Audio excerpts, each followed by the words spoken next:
There you are, Vestige. We must speak at once. Listen well. I have located a safe harbor from which we might plan our course of action. You must meet me there. I awoke upon a sandy shore, a stretch of beach, outside a bustling city of elves, Vokelgard. The Harborage is in a seaside cave outside the city. It is there that you will find me.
I hear familiar footfalls.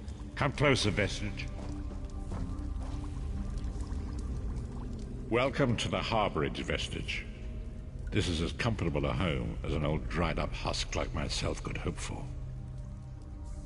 Despite my blindness, nay, because of it, my other senses seem to have heightened. This place had the right smell about it. Indeed, but let us not get ahead of ourselves. Without an understanding of where we are bound, every road will get us nowhere. Before we truly understand our destination, we must speak of the past. Of a sort.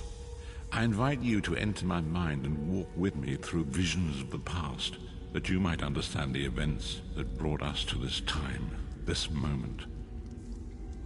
Enter my mind, Vestige, and walk with me through the shadows of past events.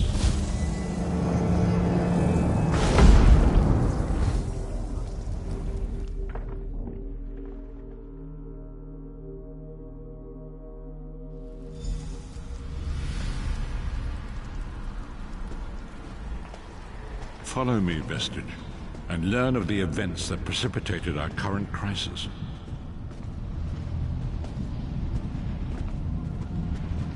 My part in the story began when I awoke on the steps of the Abbey of the Moth Priests, with no memory of my prior life. The Moth Priests took pity upon me and brought me into their fold. I was weak and near death.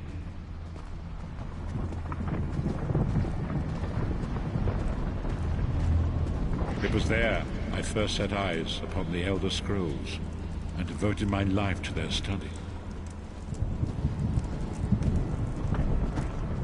The scrolls allowed me to glimpse the very fabric of reality, but each profound insight dimmed my vision and eventually left me permanently blinded to the light of the world.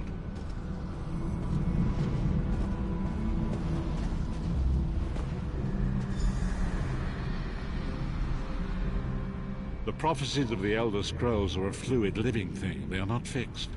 At many points throughout history, the actions of heroic mortals have rewritten them. I only know that you are important, Vestige. The scrolls reveal to me that your destiny is intertwined with that of the Five Companions. The Five Companions were a band of adventurers who sought out an ancient artifact called the Amulet of Kings. They hoped to use this artifact to persuade Akatosh, the dragon god, to accept their leader as one of the Dragonborn. The Dragonborn are mortals destined for greatness, with the blood of the dragons in their veins.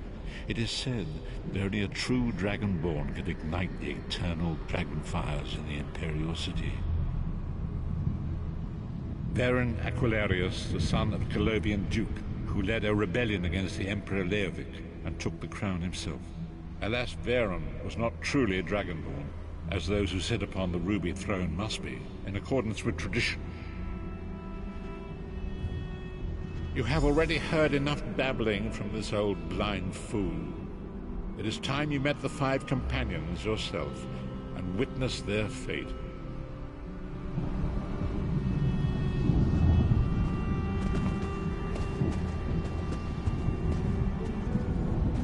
The first companion, Lyris Titanborn, daughter of giants, was the mightiest warrior in the service of the Emperor.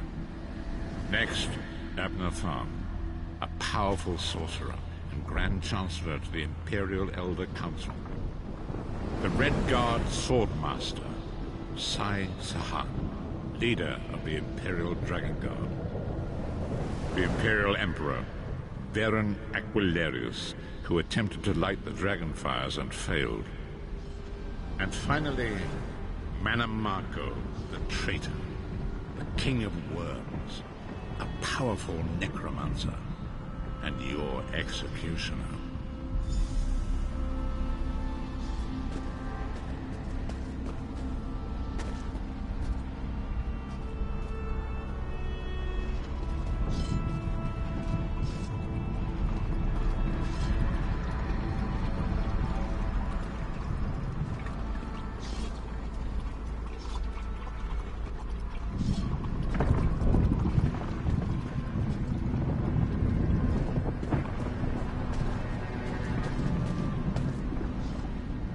These were the 5 companions who set out from the Imperial City on an epic quest to recover the lost Amulet of Kings. Manamako convinced Varen that the amulet could be used to perform a ritual that would rekindle the dragon fires. He claimed this would please Akatosh and entice him to adopt Varen as one of the Dragonborn.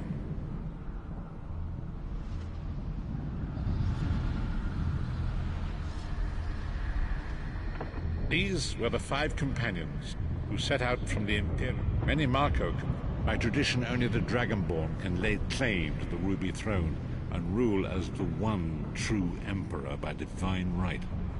Varen conquered Cyrodiil and took the throne, but unless he became Dragonborn, he feared he'd always be thought of as a pretender.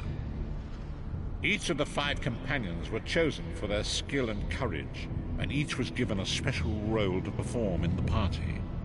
Who would you like to know more about? You've already met Lyris. She's a Nord warrior from the frozen lands of Skyrim to the north, and it is said that her family lineage contains the blood of giants. Varen chose her for her strength and her loyalty to be his personal bodyguard. Sai Sahan came from a long line of Red Guard Swordmaster nobles. He was the leader of the Dragon Guard, the security detail of Varen and the Elder Council. While Lyris was Varen's bodyguard, Sai was charged with protecting the entire group. The Therns are one of the most influential families in Cyrodiil. Abner, their patriarch, is the leader of the Elder Council, a powerful battle mage and a shrewd politician. With his council, Varen was able to seize the Imperial throne years before. Manamako the traitor, the great enemy, the most powerful necromancer this world has ever known. His worm cult infiltrates and corrupts every corner of Tamriel. It was he who convinced Varen to perform the ritual you are about to witness. Disaster, war, and pestilence. A world brought to its knees. Now watch and see how one man's arrogance brought about the greatest threat our world has ever known.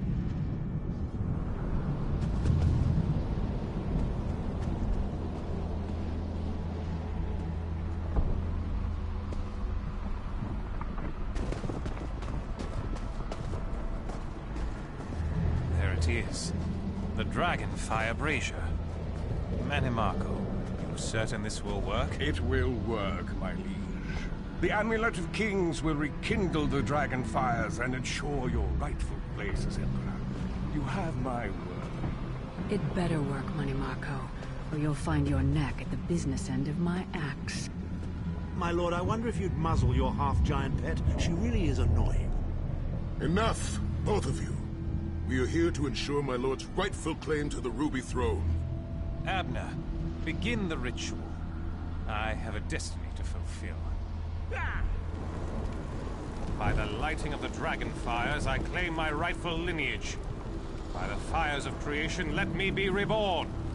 By the will of Akatosh, I proclaim myself Dragonborn.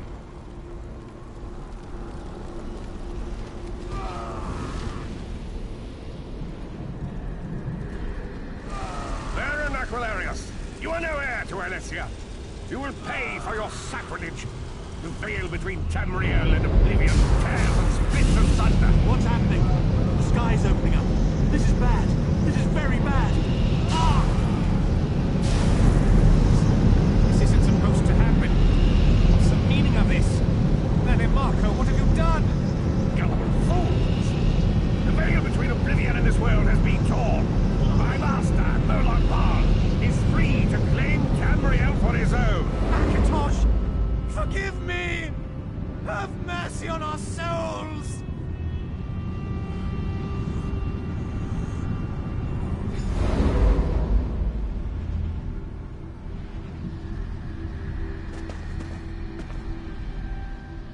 The ritual tore the veil between Nan and Oblivion, allowing Mannimarco to begin stealing the souls his master needed to power the Dark Anchors and initiate the plane melt. Akatosh gave Alessia the Amulet of Kings as a symbol of his covenant with Nan. So long as the amulet remained in the care of Alessia's heirs and the dragon fires remained lit, Tamriel would be protected from the Daedra. Mannimarco tricked Varen into breaking the covenant, and the veil between Oblivion and Nan was torn. The Elder Scrolls named this event the Soul Burst. It gave Moloch Bal the opportunity to disconnect the souls of Nan from their hosts. Varen was lost. In the chaos of the moment, Sai Sahan took the Amulet of Kings and fled. Leris was captured by Mannimarco and delivered to Cold Harbor, the realm of Moloch Bal. Tharn remains Chancellor of the Elder Council, and his daughter Clivio rules as Empress Regent. But the true power remains in the hands of Mannimarco and his worm cult. When I discovered the truth about the 5 companions, I made subtle inquiries, but apparently not subtle enough. Mannimarco got word of my interests and abducted me. He took me to Cold Harbor, where I remained a prisoner until you freed me. The truth is always a threat to evil men. Mannimarco feared I would reveal his treachery, and if knowledge of Nan's vulnerability were to become known, it could threaten his master's schemes. Moloch Bal does not favor loose ends. Walk with me.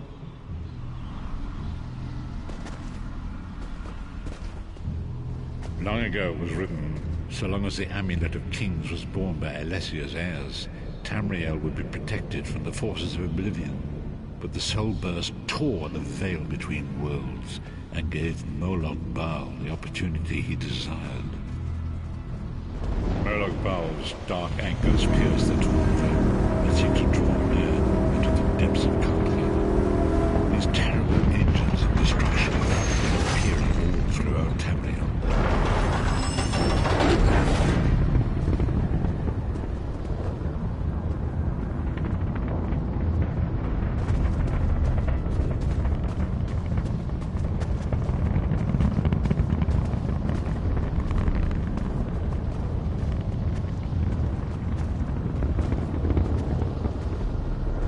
Lord of brutality and domination is successful, he will merge our world and his own in a terrible plane melt. Few will survive the ordeal, and those that do will be enslaved for all eternity. So it falls to us, Vistage.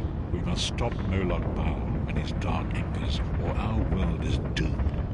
And now history seems to have caught up with us. shall we return to the Harborage. As you say.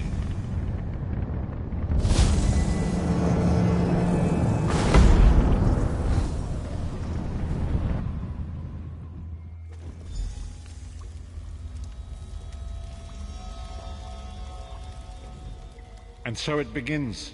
The remainder of the story has yet to be written. It is your story now. And there is so much to do. But know this, you will not walk this path alone. We must grow in strength and in numbers. You will need more than the company of an old blind man to alter the course of history. We must assemble our own group of companions. The first you have already met. Lyris sacrificed her own freedom to allow us to escape. She remains a prisoner in Cold Harbor. I must determine her precise location if we are to mount a rescue. That will take time. Minimarco's agents leave a web of lies and deceit. They pit the races of Tamriel against one another and divert their attention from the real threat. Seek out these agents, wherever they can be found, and expose their lies. Forgive me. Bringing you to my mind seems to have taken quite a toll on me. I must rest. I will contact you when the time is right. Until then, walk in a light distance.